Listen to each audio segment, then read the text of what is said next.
ಮೇಘಾಲಯ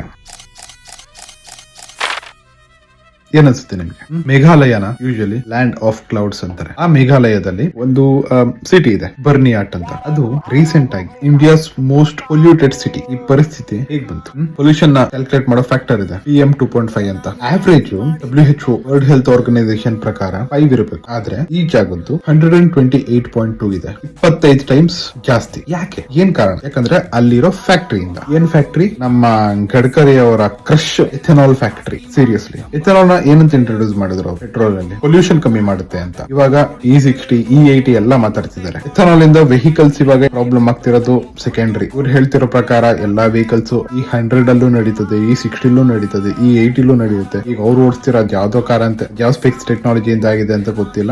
ಏನು ಪ್ರಾಬ್ಲಮ್ ಇಲ್ದಂಗೆ E60 ವರೆಗೂ ನಡೆಯುತ್ತಂತೆ ಅವ್ರು ಹೇಳೋ ಪ್ರಕಾರ. ಆದ್ರೆ ನಮ್ಮ ಸಾಮಾನ್ಯ ಜನಗಳ ಹತ್ರ ಆ ಸ್ಪೇಸ್ ಟೆಕ್ನಾಲಜಿ ಇಲ್ಲ. ಇವರು ರೋಡ್ ಮಾಡಕ್ಕೆ ಸ್ಪೇಸ್ ಟೆಕ್ನಾಲಜಿ ಯೂಸ್ ಮಾಡ್ತಾರೆ, ವೆಹಿಕಲ್ ಗೆ ಯಾವ ಟೆಕ್ನಾಲಜಿ ಯೂಸ್ ಮಾಡ್ತಾರೆ ಅಂತ ಗೊತ್ತಿಲ್ಲ. ಆ ಗೊತ್ತಿಲ್ಲದೆ ಇರೋ ಟೆಕ್ನಾಲಜಿ ಪಾಪ ನಮ್ ಜನಗಳ ಹತ್ರ ಇಲ್ಲ. ಸೊ ಅದಕ್ಕೆ ಅವ್ರ ಹತ್ರ ಸಾಮಾನ್ಯವಾದ ಗಾಡಿ ಇರೋದು. ಅದು ಮೋಸ್ಟ್ ಆಫ್ ದ ಗಾಡಿಗಳು E20 ಸಪೋರ್ಟ್ ಮಾಡಲ್ಲ. ಇಂಥ ಸಮಯದಲ್ಲಿ ನಮ್ಮ ಗಡ್ಕರಿ ಅವರು ಈ E60, E80, E100 ಮಾಡೋದೆಲ್ಲ ಹೇಳ್ತಿದ್ದಾರೆ. ಇದಕ್ ಬಂದ್ರೆ ನಮ್ಮ ಮೇಘಾಲಯದಲ್ಲಿ ಅಷ್ಟು ಬ್ಯೂಟಿಫುಲ್ ಸಿಟಿನ ಈ ರೇಂಜ್ ಪೊಲ್ಯೂಟ್ ಮಾಡಿ ಹಾಳು ಮಾಡ್ತಿದ್ದಾರೆ. ಏನ್ ಮ್ಯಾನುಫ್ಯಾಕ್ಚರ್ ಮಾಡಕ್ಕೆ? ಎಥನಾಲ್ ಮ್ಯಾನುಫ್ಯಾಕ್ಚರ್ ಮಾಡಕ್ಕೆ. ಎಥನಾಲ್ ಇಂದ ಪೊಲ್ಯೂಷನ್ ಕಮ್ಮಿ ಆಗುತ್ತೆ ಅಂತ ಇಲ್ಲಿ ಹೇಳ್ಬಿಟ್ಟು ಅಷ್ಟು ಚೆನ್ನಾಗಿರೋ ಸಿಟಿಲಿ ಫ್ಯಾಕ್ಟರಿಗಳೆಲ್ಲ ಹಾಕ್ಬಿಟ್ಟು ಯಾಕೆ? ಅವಶ್ಯಕತೆ ಏನಿದೆ? ಯಾಕೆ ಅಲ್ಲಿ ಮೇಘಾಲಯದಲ್ಲಿ ಮಳೆ ಜಾಸ್ತಿ ಬರುತ್ತೆ, ನೀರಿನ ಅಭಾವ ಇರಲ್ಲ ಅಂತ ಅಲ್ಲೂ ಹಾಳು ಮಾಡ್ಬಿಡಿ. ಈಗ ಎಲ್ಲಾ ಕಡೆ ಒಂದ್ ಕಡೆಯಿಂದ ಇಂಡಿಯಾದಲ್ಲಿ ಚಿತ್ರ ಫ್ಯಾಕ್ಟರಿಗಳು ಹಾಕ್ಬಿಟ್ಟು ಹಾಳು ಮಾಡ್ಬಿಡಿ. ಇಂಡಿಯಾ ಹಾಳು ಮಾಡಕ್ಕೆ ನೀವು ಕಾಂಟ್ರಾಕ್ಟ್ ತಗೋಬಿಟ್ಟಿದ್ದೀರಾ. ಏನ್ ನಮ್ ಜನಗಳು ಈ ವಿಷಯ ಎಲ್ಲ ತಲುಪ್ತಾನೆ ಇಲ್ಲ. ಮೇನ್ ಸ್ಟ್ರೀಮ್ ಮೀಡಿಯಾಗಳಂತೂ ಕೇಳಲೇಬೇಡಿ. ಆಮೇಲೆ ಎಥನಾಲ್ E20 ಫ್ಯೂಯಲ್ ಪ್ರೈಸ್ ಕಮ್ಮಿ ಆಗುತ್ತೆ ಅಂತ ಹೇಳಿದ್ರು, 15 ರೂಪಾಯಿಗೆ ಬರುತ್ತೆ ಅಂತಾನೂ ಹೇಳಿದ್ರು. ಇವಾಗ ಅದು ನಾನು ಹೇಳೇ ಇಲ್ಲ ಅಂತ ಕ್ಲೇಮ್ ಮಾಡ್ತಾರೆ.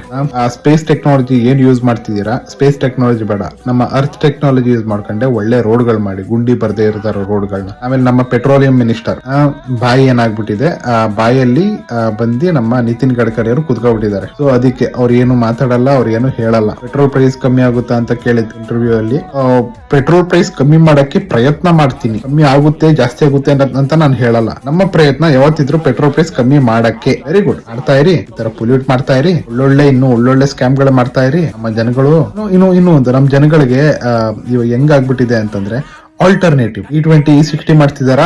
E20 ಪೆಟ್ರೋಲ್ ಇಂದ ಎಥನಾಲ್ ನ ಯಾವ ತರ ಎಕ್ಸ್ಟ್ರಾಕ್ಟ್ ಮಾಡೋದು, ಇವ್ರು ಪೆಟ್ರೋಲ್ ಯಾವ ತರ ಮಾಡೋದು ಅಂತ ವಿಡಿಯೋಗಳೆಲ್ಲ ಮಾಡಿ ಹಾಕ್ತಿದ್ದಾರೆ ಇನ್ಸ್ಟಾಗ್ರಾಮ್, ಯೂಟ್ಯೂಬ್ ಅಲ್ಲೆಲ್ಲ. ಸೊಲ್ಯೂಷನ್ ಬೇಗ ಹುಡ್ಕೋಬಿಡ್ತೀರಾ. ಈ ತರ ಸೊಲ್ಯೂಷನ್ ಎಲ್ಲ ಬೇಗ ಹುಡ್ಕೋಬಿಡ್ತೀರಾ. ಪರ್ಮನೆಂಟ್ ಸೊಲ್ಯೂಷನ್ ಯಾರು ಹುಡ್ಕಲ್ಲ. ಪ್ರಾಬ್ಲಮ್ ನ ಕಾಸು ಕೊಟ್ಟು ತಗೋಬಿಟ್ಟು ಆ ಕಾಸು ಕೊಟ್ಟು ತಗೊಂಡಿರೋ ಪ್ರಾಬ್ಲಮ್ ಅಲ್ಲಿ ಮತ್ತೆ ಸೊಲ್ಯೂಷನ್ ಹುಡುಕ್ತೀರಾ, ಇನ್ನೊಂಚೂರು ಎಕ್ಸ್ಟ್ರಾ ಕಾಸು ಹಾಕ್ಬಿಟ್ಟು. ಆಮೇಲೆ ಅದಕ್ಕೆ ಎಕ್ಸ್ಟ್ರಾ ಟ್ಯಾಕ್ಸ್ ಕಟ್ಟಿರ್ತೀರಾ. ಟ್ಯಾಕ್ಸ್ ದುಡ್ಡು ಎಲ್ಲಿ ಹೋಗ್ತಾ ಐತೆ, ಏನ್ ಮಾಡ್ತಿದಾರೆ, ಯಾರು ಏನ್ ಯೂಸ್ ಮಾಡ್ತಿದಾರೆ, ಹೆಂಗ್ ಯೂಸ್ ಮಾಡ್ಕೊತಿದಾರೆ, ಯುಟಿಲೈಸ್ ಆಗ್ತಾ ಐತೆ, ಯುಟಿಲೈಸ್